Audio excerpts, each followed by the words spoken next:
வணக்கம் நேயர்களே, ராஜயோகம் டிவி நேயர்கள் எல்லாருக்கும் மிகப்பெரிய வணக்கம். நான் உங்க பிரீத்தி சுரேஷ். நம்ம ராஜயோகம் டிவில தினம் தினம் புது புது ஆன்மீக தகவல்களை தெரிஞ்சுக்கிட்டு வரோம். அந்த வரிசையில் இன்னைக்கும் ஒரு தகவல் தெரிஞ்சுக்க போகிறோம். அந்த தகவல் சொல்கிறதுக்காக நம்ம எல்லாருக்கும் ரொம்ப பரிச்சயமான, ரொம்ப பிடித்த ராஜயோகம் புகழ் டாக்டர் கே ராம் சார் அவர்கள் நமக்காக காத்துட்ருக்காரு. அவரை நிகழ்ச்சிக்குள்ளே வரவேற்றுடலாம். வணக்கம் சார். வணக்கம் சார். இப்போ இருக்கிற காலகட்டத்தில் எல்லாருமே சோஷியல் மீடியா பார்த்து ரொம்ப பாதித்த ஒரு விஷயத்தை பற்றி பேச போகிறேன். இந்த பெற்றோர்களை பிள்ளைகள் கவனிக்காதது. நிறைய ரீல்ஸ் நம்ம பார்த்துட்ருக்கோம். வட மாநிலங்களாகட்டும் சரி, நம்ம ஊராகட்டும் சரி, தாய் தகப்பனை பார்த்துக்காத குழந்தைகள் எடுத்துகிட்டு போய் ஆசிரமத்தில், முதியோர் இல்லத்தில் சேர்த்துடுறாங்க. அவங்களுக்கு என்ன மாதிரியான பிரச்சனைகள் பிற்காலத்தில் வர வாய்ப்பு இருக்குது? பொதுவாகவே பெத்தவங்களாக இருந்தால் கூட, பெரியவங்களாக இருந்தால் கூட, அவங்கள கடைசி வரைக்கும் கண் கலங்காமல் காப்பாற்றணும் அல்லது கவலைப்படாமல் காப்பாற்றணுங்கிற விதியை பிரபஞ்சம் நமக்கு சொல்லி வச்சுருக்குது. பெத்தவங்க அப்படிங்கிறதுக்கு மேலே மற்றவங்களாக இருந்தால் கூட நமக்கு ஏதாவது ஒரு காலத்தில், ஏதாவது ஒரு நேரத்தில், ஏதாவது ஒரு உதவி செஞ்சுருப்பாங்க. அந்த உதவியை மறக்காமல் அவர்களுக்கு ஏதாவது ஒரு உபகாரம் செய்யக்கூடிய ஒரு அமைப்பை நம்ம ஏற்படுத்திக்கணும். அந்த மாதிரியான மனப்பான்மையை நம்ம வளர்த்துக்கணும் அப்படிங்கிறது யதார்த்தமான விஷயம். சின்ன வயசுலேயே பார்த்திங்க அப்படின்னா கல்வி சம்மந்தப்பட்ட விஷயங்களில் கூட போட்டி இருக்குது அப்படிங்கிறத உண்மை.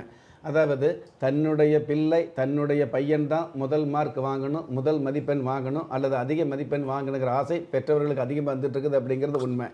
என்னதான் முதல் மதிப்பெண் அப்படிங்கிறது சந்தோஷமான விஷயமா இருந்தால் கூட அதற்கு மூர்க்கத்தனமாக போட்டி போடக்கூடிய அமைப்பு அப்படிங்கிறது யதார்த்தம் இல்லை, ஏற்றுக்கொள்ளக்கூடியதல்ல அப்படிங்கிறது இயல்பான விஷயமா இருந்துட்டு இருக்குது அப்படிங்கிறத உண்மை.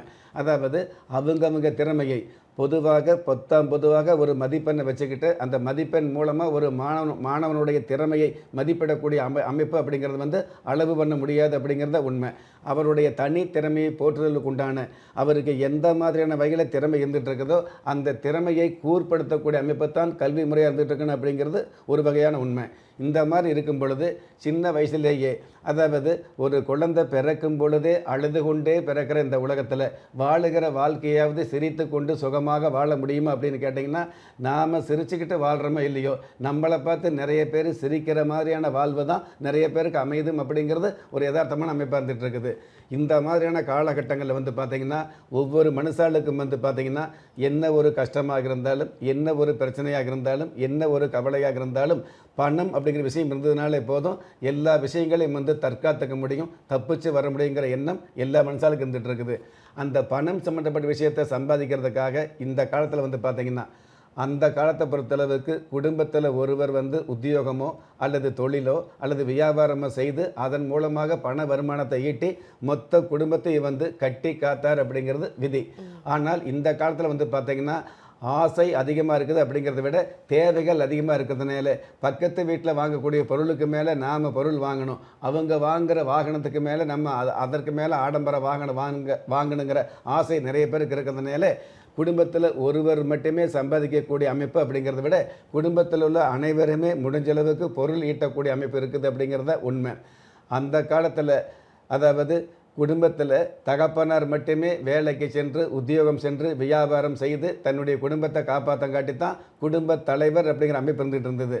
ஆனால் இந்த காலத்தில் ஆணும் பெண்ணும், கணவன் மனைவி இருவருமே காலை முதல் மாலை வரை வேலை செய்ய வேண்டிய, அதாவது காலை முதல் மாலை அப்படிங்கிறத விட எந்த நேரமாக இருந்தாலும் கடுமையான முயற்சி எடுத்து உத்தியோகம் பார்க்கக்கூடிய, தொழில் செய்யக்கூடிய, வியாபாரம் பண்ணக்கூடிய அமைப்பு மிக மிக முக்கியமானதாக இருந்துகிட்டு இருக்குது. இரண்டு பேருமே சேர்ந்தால் கூட திரண்ட செல்வம் சம்பாதிக்க முடியாமல் அரண்டு போய் மிரண்டு போய் வாழ வேண்டிய வாழ்க்கை அனைத்து குடும்பங்கள் இருக்குது அப்படிங்கிறது உண்மையாக இருந்துகிட்டு இருக்குது. இது எல்லாவற்றுக்கும் மேலாக அந்த காலத்தில் பார்த்திங்கன்னா ஒரு குழந்தை படிக்குது அப்படின்னு வைங்களே, அந்த படிப்பு செலவு அது 10வது படிக்குது, 12வது படிக்குது அல்லது ஒரு கல்வியில் ஒரு டிகிரி வாங்குது அப்படின்னு வைங்களே, அதற்கு கல்வி செலவு அப்படிங்கிறது அளவானதாக இருந்துகிட்டு இருந்தது, மிதமானதாக இருந்தது. இன்றைக்கி எல்கேஜி அப்படிங்கிற ஆரம்ப கல்விக்கே பார்த்திங்க அப்படின்னா அதாவது லட்சக்கணக்கில் செலவு பண்ண வேண்டிய நிர்பந்தம் இருக்கிறதுனால கணவன் மனைவி இருவருமே தன்னுடைய அன்பு பாசம் அப்படிங்கிறதுக்கு வேலை கடமையை செய்கிறோம் அப்படிங்கிறத விட கடமைக்காக செய்ய வேண்டிய, பெருமைக்காக வாழ வேண்டிய விஷயம் நிறைய குடும்பங்கள் இருந்துகிட்டு இருக்குது.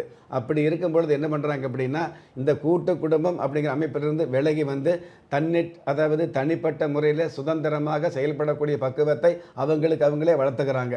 அப்படி வளர்ந்து வரும்பொழுது வந்து பார்த்திங்கன்னா, அதாவது மருமகள் அப்படிங்கிறது மாமியால் மதிக்கிறோம் அப்படிங்கிறத விட தனிப்பட்ட முறையில் இருந்தோம்னு வைங்களே, தனக்கு தேவையான உத்தியோகத்தையும் பார்க்கலாம், வருமானத்தையும் பார்க்கலாம், தன்னுடைய இஷ்டம் போல் ஒரு சில விஷயங்களை வரையறுத்துக்கலாங்கிற எண்ணம் வந்துட்டு இருக்குது.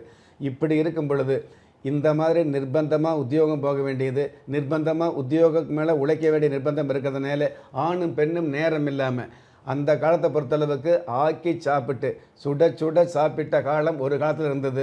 ஆனால் ஃப்ரிட்ஜில் இருக்கிற பொருளை எடுத்து சுட வச்சு சாப்பிட வேண்டிய நிர்பந்தம் இந்த காலத்தில் இருக்குது அப்படிங்கிறது மறுக்க முடியாத இருந்துகிட்டு இருக்குது. ஆக இவ்வளவு தியாகம் செய்து கூட தன்னுடைய குடும்பத்தை நல்ல இடத்துக்கு கொண்டு வர முடியாமல் தடுமாற்றத்தோடு நிறைய குடும்பம் இருந்துகிட்டு இருக்குது.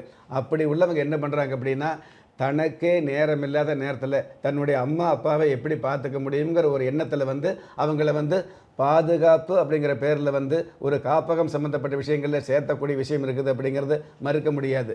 ஏன்னு கேட்டிங்கன்னா, பெற்றவர்களுக்கு சொல்லும்போது பிள்ளைகளுக்கு பாதிப்பு இருக்கும், பிள்ளைகளை சொல்லும்போது பெற்றவர்களுக்கு பாதிப்பு இருக்கும். இது எல்லாவற்றுக்கும் மேலே அவங்க எவ்வளவுதான் கல்வி கற்றிருந்தால் கூட இந்த உலகத்தில் ஜீவனம் அப்படிங்கிறது மிகப்பெரிய தடுமாற்றமாக கேள்விக்குறியாக இருந்துகிட்டு இருக்கும். அப்படி இருக்கும் பொழுது காப்பகம் சம்மந்தப்பட்ட விஷயங்களில் பெற்றவங்களை தனிச்சு விடுறோம் அப்படிங்கிறத விட உங்களுடைய வீட்டில் வச்சு பாதுகாக்கக்கூடிய அளவுக்கு வசதி வாய்ப்பு இருந்தது அப்படின்னா செய்யலாம்.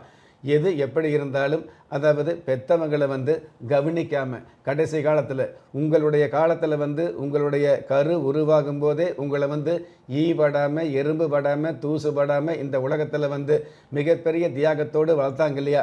அந்த மாதிரி வளர்த்த அந்த பெற்றவங்களை கடைசி காலத்தில் காப்பாற்றாமல் விடுவது அப்படிங்கிறது கடவுள் கெடுப்பார், நமக்கு கஷ்டம் வரும் அப்படிங்கிறதுக்கு மேலே பொதுவாகவே அதாவது ஒரு மனிதாபமானம் இல்லை அப்படிங்கிற விஷயத்தை நம்ம எடுத்துக்கணும். அதனால் பெற்றவங்க நல்லவங்களாக இருந்தாலும் கெட்டவங்களாக இருந்தாலும் உங்களுக்கு நல்லவங்க தான்.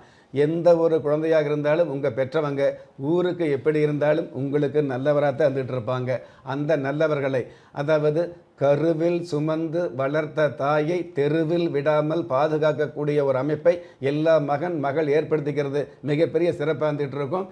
எது எப்படி இருந்தாலும் என்னுடைய தாயார், எது எப்படி இருந்தாலும் என்னுடைய அப்பா, தப்பாகவே இருந்தால் கூட அப்பா என்ற விஷயத்திற்கு மிகப்பெரிய ஆதிக்கம் கொடுக்கக்கூடிய அமைப்பு ஒவ்வொரு பெற்ற பிள்ளைகளுக்கு இருக்குது அப்படிங்கிற உண்மையாக இருந்துகிட்டு இருக்குது. அந்த வகையில் நம்ம எவ்வளவு கற்று இருந்தாலும் பெற்றவர்களை காக்கக்கூடிய அமைப்பு எல்லோருமே ஏற்படுத்திக்கிறது மனிதாபிமானமான இயல்பு. Super sir. ஸோ ஆக மொத்தம் வயதான பெற்றோர்களை நம்ம எப்பயுமே பேணி பாதுகாக்கணும். எப்படி இருந்தாலும் கடைசி காலத்தில் நம்மளோட பெற்றோர்கள், அதாவது வயதான பெற்றோர்களை நம்ம தான் பார்த்துக்கணும். அவங்கள கைவிட்டா கடவுள்கிட்ட நீங்கள் பதில் சொல்ல வேண்டியது வருங்கிறத ரொம்ப அழகாக தெளிவாக எடுத்து சொன்னதுக்கு ரொம்ப நன்றி சார். நன்றி. அது மட்டும் இல்லைங்க, நம்ம ராஜயோகம் டிவியில் பார்த்தீங்கன்னா புத்தம் புது ஆன்மீக தகவல்கள், மாத பலன்கள், தின பலன்கள், பல விஷயங்கள் உடனுக்குடன் அப்டேட் பண்ணிகிட்டே இருக்காங்க. அது மட்டும் இல்லைங்க, ஒவ்வொரு நாளும் உங்களுக்கான அதிர்ஷ்ட எண், அதிர்ஷ்ட நிறம் என்ன, அதிர்ஷ்ட எழுத்துக்கள் என்ன போன்ற விஷயங்கள் தாண்டி ஒவ்வொரு நாளும் நீங்கள் வழிபட வேண்டிய தெய்வம் என்ன போன்ற எல்லா தகவல்களும் உடனுக்குடன் தெரிஞ்சுக்கணுன்னா நீங்கள் ராஜயோகம் டிவியை லைக் பண்ணுங்கள், ஷேர் பண்ணுங்கள், சப்ஸ்கிரைப் பண்ணுங்கள், மறக்காமல் பெல் ஐக்கானை ப்ரெஸ் பண்ணுங்கள். திறமை இருந்தும் வறுமையில் வாடுகிறீர்களா? விதியை நொந்து விரக்தியில் இருக்கிறீர்களா? முயற்சிகள் செய்தும் முன்னேற்றம் கிடைக்கவில்லையா? களஸ்திரம் அமையாமல் கவலைப்படுகிறீர்களா? தாய்மையடையாமல் தவித்து நிற்கிறீர்களா? நவரத்தினம் போட்டும் நன்மைகள் கிடைக்கவில்லையா?